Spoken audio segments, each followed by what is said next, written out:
Bonjour tout le monde, bienvenue à une autre vidéo de résumé de la semaine. Comme le titre l'indique, je voulais vous parler un petit peu de ma vision de 2019, les bons et les mauvais côtés. Il y a plusieurs choses qui se passent. D'un, comme vous voyez, j'ai changé d'environnement, c'est-tu pas bien ça? Mais écoutez, il y a beaucoup de choses qui me faisaient penser que 2019 va avoir des hauts débats. Vous savez probablement les problèmes que subit présentement, et ce depuis un an, Yellowstone, excusez, qui est le plus gros volcan au monde. C'est un volcan qui est actif, c'est un volcan qui peut entrer en éruption à tout moment. Il est dû d'ailleurs depuis plusieurs centaines d'années et même milliers d'années. Alors je crois que c'est quelque chose qu'on doit regarder de près, parce que oui, je sais que à un moment donné, vous savez, comme on dit toujours, heureux sont les sots. Parce que oui, effectivement, lorsqu'on regarde tout ce qui se passe, ça peut probablement plus nous énerver que de nous rassurer, parce qu'on n'a aucun contrôle. Et puis la nature, je n'ai pas besoin de vous dire que depuis un certain temps, la température, le climat est carrément denti. On voit des choses qu'on n'a jamais vues avant. Dernièrement, dans le nord, je ne me souviens pas très bien où, il y a eu 10 000, je crois que c'est des oiseaux de mer, là. Mon Dieu, pourquoi que le nom m'échappe, mais en tout cas, je crois que vous savez ce que je veux dire. Là, il y en a eu 10 000 qui sont morts, qui ont été retrouvés morts. Il y a plusieurs choses comme ça qui fait qu'on peut être inquiet. À la fin de 2018, on a eu beaucoup de tremblements de terre. On a eu un volcan en Italie, je crois, qui est rentré en éruption. Alors, il y a beaucoup de choses qui se passent. Je crois que jusqu'à un certain point, on n'a plus le contrôle de ce qui se passe. C'est-à-dire, oui, il faut faire attention à notre planète, mais je crois qu'on est rendu un certain temps qu'on a causé un dommage, puis il y a quelque chose qui va se passer là, pour nettoyer ça. Puis malheureusement, le microbe sur cette planète, ben, c'est nous. C'est pas compliqué. C'est malheureux, mais vous savez, des fois, on essaie toujours d'y aller avec la pensée magique ou d'être positif et dire, non, ça va se replacer, c'est des événements qui sont périodiques. Non, ce n'est pas des événements qui sont périodiques. Les glaciers n'ont jamais été aussi réduits qu'ils le sont présentement. Jamais, là. On peut considérer jamais. Alors, il y a beaucoup excusez un instant. OK. Faut que je vérifie, là, je suis en haut. Alors, j'ai la vue, je me laisse déranger facilement. Écoutez, c'est ça. Les glaciers sont en train de disparaître. Le Cap Nord va... on est dans un système qui est en rétrogradation, ou du moins qui va changer de façon très importante, puis évidemment, on va en être affecté. Puis là, écoutez, on parle d'un climat, oui, qui va changer les habitudes, qui peut même changer la progression de nos cultivateurs, qui peut changer beaucoup de choses. Et puis là, on ne parle même pas, comme on disait tantôt, que le Yellowstone rentre en éruption. Parce que là, si Yellowstone rentre en éruption, on a plusieurs problèmes à travers la planète pendant plusieurs mois. C'est-à-dire, le soleil peut être caché par rapport aux cendres émises par le volcan. Ça peut cacher le soleil. Je n'ai pas besoin de vous dire tout ce que ça implique si c'est ce qui arrive. Alors, écoutez, encore une fois, je ne veux pas être oiseau de mauvais augure, mais il faut regarder les choses en face. Faut-il... Vous savez, Mary Greeley, que je vous ai déjà montré, je vais la mettre dans son lien dans la description de mon vidéo. Mary Greeley, c'est une experte en tremblement de terre et les séismes en général, et puis un peu tout ce qui se passe sur la planète, les volcans, ainsi de suite. Et puis je lui ai demandé, j'ai dit, est-ce que tu as peur que c'est quelque chose, parce qu'elle se spécialise surtout sur Yellowstone et l'affaire de San Andreas en Californie qui monte tout le long de la côte ouest. Qui est dû, ça aussi, là. Puis je vous dis, là, il y a eu du travail qui s'est fait de ce côté-là. Il y a eu des séismes que ça a vraiment mauvais augure. Quoi qu'il en soit, je lui ai demandé, est-ce que tu crois que c'est quelque chose qui est immédiat, là, qui va arriver dans pas grand temps? Parce qu'elle, comme je vous dis, elle va voir dans les fins fonds. Elle regarde tout ce qui se fait elle a même des appareils. Alors, elle est vraiment au courant, même de ce que le gouvernement essaie de ne pas montrer, parce qu'il y a beaucoup de choses que le gouvernement ne nous montre pas, mais heureusement, il y a encore des gens qui veillent au grain. Alors, ça, c'est important. Alors, je lui ai posé la question, et elle m'a répondu simplement, elle dit, j'ai 64 ans, et puis je peux garantir que je vais le voir de mon vivant. Alors, c'est ça. C'est ça la réalité. Malheureusement, c'est le côté négatif.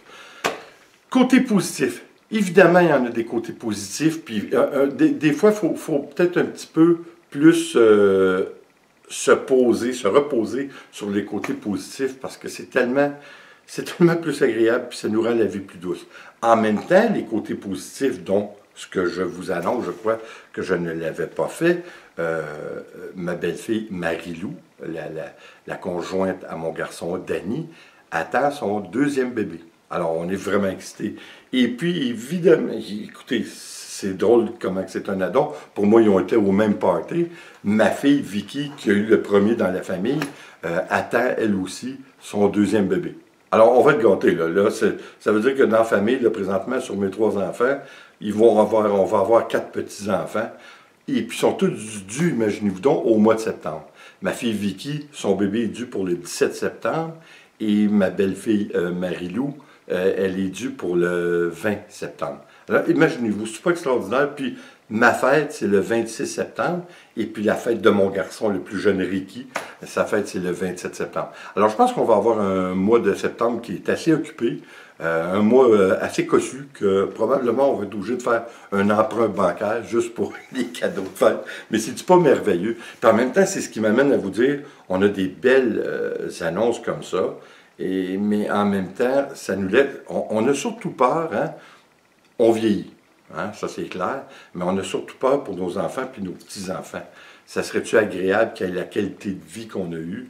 Malheureusement, on a vécu, nous, je parle pour ma génération des 60 ans et plus, j'ai 58 là, mais quand même, on s'en va par là, on a vécu sur l'abondance, sur I don't care, I don't give a shit. C'est ça qui est plate, mais on a vécu comme ça. La planète, la pollution, écoutez, encore une fois, j'en ai déjà parlé, mais nous, en Amérique du Nord, on avait des gros bazous.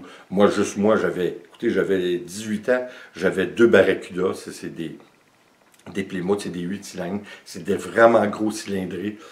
C'est ce qu'on appelle des muscle cars. J'en avais 2, mais c'était commun ici, là, les gros pick-up. Puis c'est encore, là, écoutez, là, je vous dis ici, par rapport qu'il y a beaucoup d'incitatifs au niveau du gouvernement pour se procurer des voitures électriques, c'est très intéressant. Le gouvernement nous donne en moyenne 8 000 $ canadiens pour se procurer, qui revauche carrément sur le prix de l'achat d'un véhicule. Alors, c'est très intéressant, ça commence à être bien, mais de toute façon, nous, on est tellement riches en hydroélectricité qu'à court terme, c'est pas un problème, mais à long terme, comme tous les pays du monde, oui, effectivement, ça peut être un problème si tous les parcs de voitures sont électriques. Écoutez, il n'y a personne qui va fournir, là. Il faut s'entendre, là. La voiture électrique n'est pas la solution miracle, mais c'est quand même une solution qui est à court terme, puis je pense qu'il faut y voir à court terme, parce que à court terme aussi, on peut avoir des problèmes au niveau du climat. Quoi qu'il en soit, on a abusé, notre génération, de ce qu'on a eu, malheureusement, et puis on était un petit peu tête en l'air, et puis c'est peut-être nos petits-enfants, peut-être même nos enfants qui vont payer le prix, qui vont payer la note pour cet abus. J'espère que non. Encore une fois, c'est pour ça que ça nous inquiète un petit peu, mais on est très heureux d'accueillir nos nouveaux petits bouts, comme on dit ici, bientôt. Le mois de septembre va être très actif, et qui plus est, ce qui m'emmène à l'autre belle nouvelle que vous savez probablement déjà, c'est que Nicole et moi allons en Europe. On part le 25 août et on revient le 19 septembre. Imaginez-vous, on va revenir. Puis probablement qu'il va y avoir des petits-enfants qui vont être déjà arrivés avant notre retour. Mais ça, c'est-tu pas merveilleux? C'était un bon timing pareil, parce que presque tout le monde on devrait être bon pour arriver au moment opportun. On verra. Quoi qu'il en soit, c'est l'autre beau voyage que nous allons faire, parce que, comme vous savez, le but de ma chaîne est de voyager. Alors, nous allons voyager d'ici 2 ans avec un motorisé, un classe C 24 pieds que nous appelons ici. C'est un V10. Bon, on parle On parle de motorisé puis d'abus sur l'essence, mais pour le véhicule que j'ai de besoin, c'est ça ou un diesel. Diesel, je crois qu'il fait encore plus de pollution, mais c'est toute réserve. Quoi qu'il en soit, on va faire des voyages, mais le voyage en Europe, c'est probablement un rêve. Hein? Comme vous savez déjà, probablement 5 jours à Paris, 4 jours en Normandie, 5 jours à Munich et 10 jours au Berchtesgaden. Là-dessus, on va aller une journée ou deux à Salzbourg. Alors, on ne peut pas avoir mieux comme voyage. Comme je vous dis, c'est un rêve. On va rester près d'un mois. Et on va rencontrer, j'espère, plusieurs d'entre vous. Mais c'est aussi un voyage d'affaires. C'est-à-dire que c'est un voyage, évidemment, pour faire la promotion et pour faire grossir ma chaîne YouTube. Parce qu'évidemment, on va faire des films. Je devrais mettre un film à tous les 2 jours. Ce qui devrait donner des résultats qui sont assez intéressants avec un bon contenu. Ce qui va être particulier, c'est que je vais faire, comme je vous dis, une vidéo à tous les 2 jours, mais qu'une fois ici, je me réserve quelques vidéos que je vais avoir pris là-bas pour faire l'assemblage, pour faire le montage et l'éditage que je vais mettre par la suite, mais des plus gros vidéos, mais spécifiques. Un gros vidéo, quand je dis un gros vidéo, là, on parle de 15 à 20 minutes sur Paris, un sur la Normandie, spécialement Juno, là où nous allons. Alors, parce que moi, ce qui m'interpelle, évidemment, c'est là où il y a eu le débarquement de mes confrères canadiens hein, en Europe pour libérer l'Europe du nazi. Alors, c'est toutes des choses qui sont, pour moi, très importantes de documenter. Et puis, on va évidemment, pour les mêmes raisons, on reste sur la même longueur d'onde, on va documenter aussi Munich, parce que Munich, c'est là où il y a le lieu de naissance du nazisme. Alors, c'est d'essayer de le comprendre, de voir, de pouvoir avoir une relation physique entre les événements et, comme je vous dis, la relation physique de tout ça. Alors, je pense que ça peut être assez intéressant. Je pense qu'on va s'amuser comme des petits fous. C'est sûr que l'été qui s'en vient, c'est une été qui va être beaucoup de travail pour moi et Nicole, parce que là, dans le terrassement, comme vous savez, on a quand même assez d'ouvrages, mais c'est quelque chose qu'on n'a pas d'appréhension, on a plutôt hâte que ça arrive, puis de mettre les mains à la roue, parce que vous savez, on parle du voyage, puis on voit ça toujours loin, mais là, ça s'en vient, là. On parle d'un petit peu plus de 5 mois, là. C'est quand même relativement rapide, surtout que moi, j'ai jamais pris l'avion. Je suis obligé de vous dire que je suis pas du genre peureux, mais je suis nerveux. On peut s'arrêter à ça, là.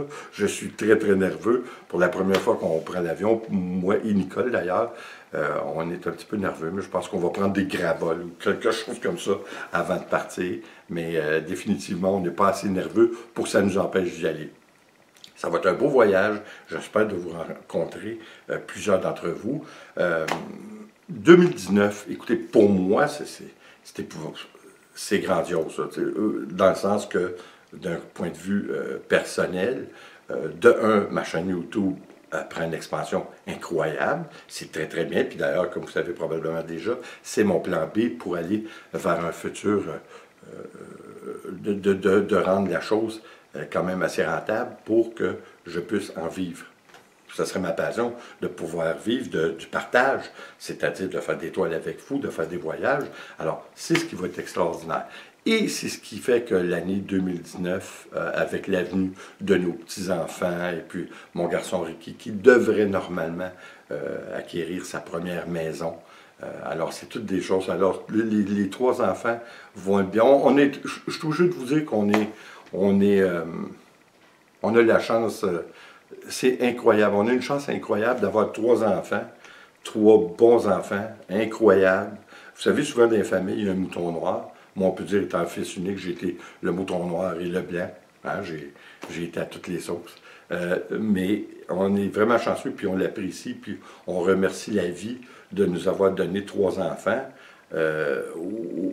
aussi bien que ça. Hein? C'est ces 3 enfants qui n'ont pas de... Vous savez, c'est des enfants, c'est des professionnels, ils ont beaucoup... Écoutez, c'est des enfants qui sont plus basés sur la famille. Vous savez, c'était pas ce qu'on appelle ici des courageux. Là. Ils ne sortaient pas d'un club à tous les soirs, puis après un c'est un autre, puis après un c'est un autre. On se comprend, là. Alors, je vous dis, là, on est vraiment privilégiés. J'espère que ça va continuer comme ça, parce que l'air d'aller est super bonne. On est fiers de nos enfants, puis je pense que c'est important. Peu importe hein, ce qui est vivre dans la vie, c'est important d'être fier de nos enfants. Mais c'est particulièrement plus important quand on voit le résultat que ça donne. Hein, quand on pense à ça, on donne la vie à ces petits bouts-là, puis ça nous donne ça. C'est bien parce que vous savez probablement déjà que ma chaîne YouTube, je l'ai fait, c'est un genre d'héritage que j'ai fait aussi pour ma famille, pour mes enfants, pour mes petits-enfants, puis peut-être même aller voir mes arrière-petits-enfants. Tant et aussi longtemps qu'il y a de l'Internet qui flotte en quelque part des airs, on peut assumer qu'on va rester présent lorsqu'on a travaillé sur, exemple, YouTube, qui devient public. Alors, imaginez-vous la chance que nos petits ou arrière-petits-enfants vont avoir de pouvoir regarder grand-papa ou l'arrière-grand-papa agir et interagir, et puis un petit peu connaître peut-être l'essence de qui nous étions. Fait que c'est formidable. Hein? Fait, il y a beaucoup de positifs dans tout ce qu'on vit présentement. Malheureusement, il y a du négatif, puis ça peut influencer beaucoup le positif, malheureusement. Mais on verra. Regardez, il faut rester encore une fois positif. Il faut rester la tête haute, puis il faut quand même recycler. Hein, le plus qu'on peut, faut parler à nos députés, il faut essayer. Nous, ici, on est vraiment chanceux parce que moi, je reste dans le secteur de Prévost au Québec. Et puis, sont très axés sur la nature et puis font beaucoup de recyclage. Je crois même que si ça continue, on va être une des régions du Québec les plus avant-gardistes au niveau du recyclage et de rester du côté de la nature. Alors, je pense que c'est très bien, puis il faut continuer en ce sens, parce qu'on a beaucoup de pays qui ne prennent pas la peine de... Hein, juste à regarder toutes les centrales au charbon en Chine, aux États-Unis, et malheureusement, c'est la réalité que ces gens-là, par rapport à leurs besoins et puis leurs capacités, et ils polluent toute la planète. Fait qu'on ne peut pas rien faire, mais il faut quand même faire notre part, puis on va souhaiter pour le mieux. Et puis on va souhaiter aussi pour le mieux dans tout ce qui va vous arriver en 2016. Regardez, il faut prendre une journée à la fois, il faut apprécier chaque jour, chaque moment que l'on respire. C'est un moment qui est précieux, c'est un cadeau de la nature, et puis il faut l'apprécier, puis il faut continuer à avancer, puis pas regarder en arrière. Malgré que des fois, il faut regarder en arrière pour ne pas reproduire le mauvais. C'est justement ça, on se comprend, on a fait des abus, on a fait beaucoup de choses, il faut regarder en avant, puis il faut corriger probablement le plus que l'on peut. Hein?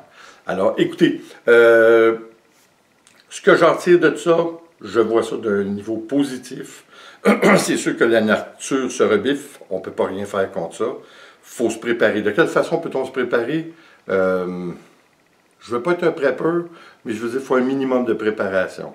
Je veux dire, préparez-vous, parce que, encore une fois, il ne faut pas jouer avec la peur des gens et puis aller se cacher en dessous d'une roche, parce que ça ne règle rien.